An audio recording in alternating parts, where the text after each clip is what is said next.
ഒരു സംഭവം കാണിച്ചേ, നോക്കിക്കോ.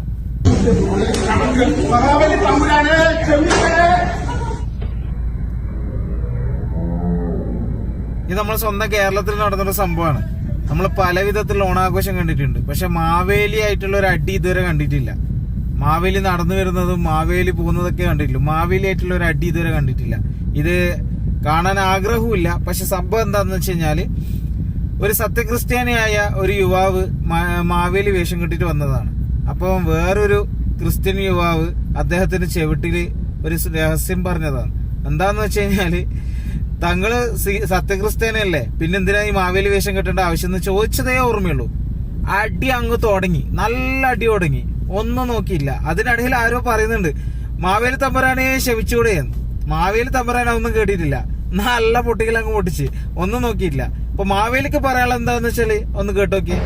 ഞാനൊരു ക്രിസ്ത്യൻ പശ്ചാത്തലത്തിൽ ജനിച്ച മനുഷ്യനാണ്. പക്ഷെ കേരളത്തിന്റെ ദേശീയ ഉത്സവമായ ഓണം സമ്പൽ സമൃദ്ധിയായി എല്ലാവരും ആഘോഷിക്കുന്നതാണ്. പക്ഷെ ഒരു വർഗീയവാദി എന്റെ ചെവിയിൽ വന്ന് പറയും, നീ ഒരു ക്രിസ്ത്യാനിയല്ലേ, നിനക്ക് നാണമിന്റെ മഹാബലിയുടെ വേഷം കിട്ടാൻ. നമ്മൾ ക്രിസ്ത്യാനികൾ ഇത്തരം ആഘോഷങ്ങളിൽ പാടില്ല. ഇതുപോലെ പല മതങ്ങളും അവരുടെ മതത്തിന് വേണ്ടി ഇത്തരം വർഗീയത പ്രചരിപ്പിക്കുന്നുണ്ട്. അത്തരത്തിലൊരുത്തനെ എന്റെ കയ്യിൽ കിട്ടിയപ്പോൾ അവനെന്റെ ചെവിയിൽ പറഞ്ഞത് എടുത്തിട്ട് പെരുമാറി.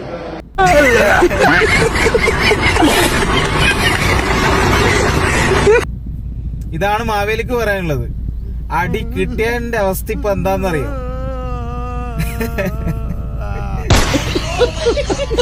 മജിനു